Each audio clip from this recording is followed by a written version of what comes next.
Joseph was the favorite son of his father, Jacob, and Jacob didn't even try to hide it from anyone, not his sons, not his neighbors.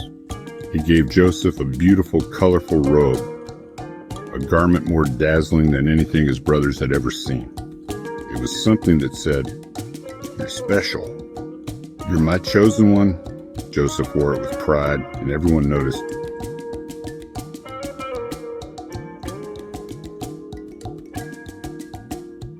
Now, imagine being one of Joseph's brothers.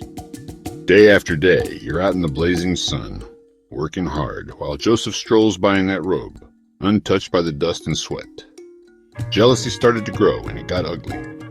The brothers felt invisible, overlooked, and their resentment deepened.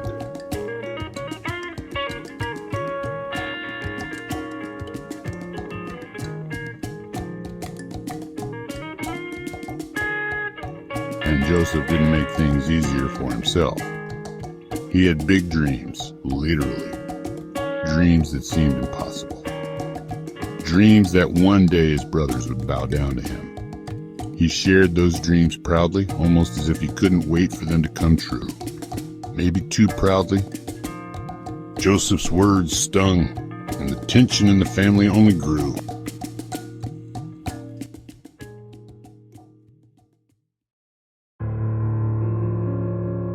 One day, the brothers had enough. As Joseph came out to meet them in the fields, proudly wearing his colorful robe, their jealousy boiled over. They saw their chance to act on the resentment that had been building for years. At first, they talked about killing him, their anger blinding them to the consequences. But instead, they threw him into a deep, empty pit, leaving him alone and terrified. Soon after, a caravan of traders appeared on the horizon. Seizing the opportunity, the brothers decided to sell Joseph as a slave, sending him far from home and everything he knew. Just like that, Joseph was gone. Betrayed by his own family, his world was turned upside down in a single day. His brothers dipped his precious robe in animal blood and brought it back to their father, letting him believe Joseph had been killed by a wild animal.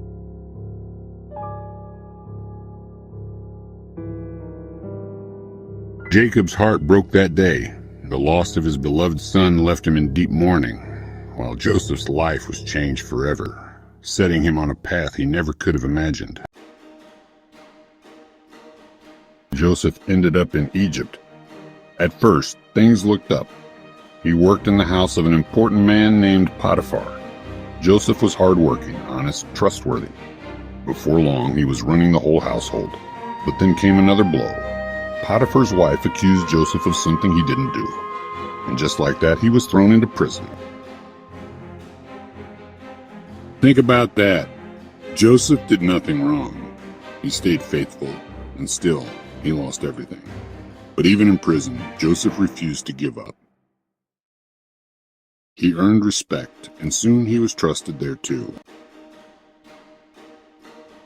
One night, Pharaoh, the mighty king of Egypt, was restless, plagued by mysterious dreams. None of his wise men could explain them. Then, an advisor remembered Joseph, the young Hebrew known for interpreting dreams. Joseph was brought from prison to stand before Pharaoh. He listened, then explained.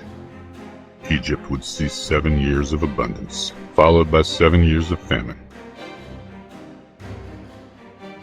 Pharaoh was amazed and made Joseph his most trusted advisor, giving him the task of preparing Egypt for the famine.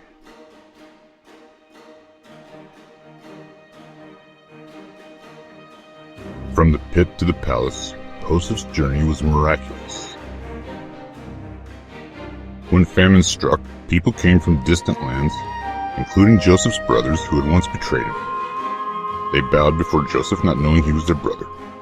When Joseph revealed himself, his brothers feared revenge. But Joseph forgave them, saying, "You meant evil against me, but God meant it for good." Joseph chose forgiveness, Seeing that even through pain, God was working for a greater purpose.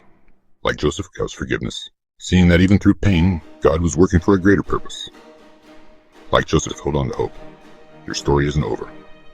Even the darkest moments can lead to new beginnings. So next time you feel betrayed, overlooked, or forgotten, remember Joseph. From the pit to the palace, from betrayal to forgiveness, his life reminds us there is always hope, and there is always a bigger story being written. Thanks for listening.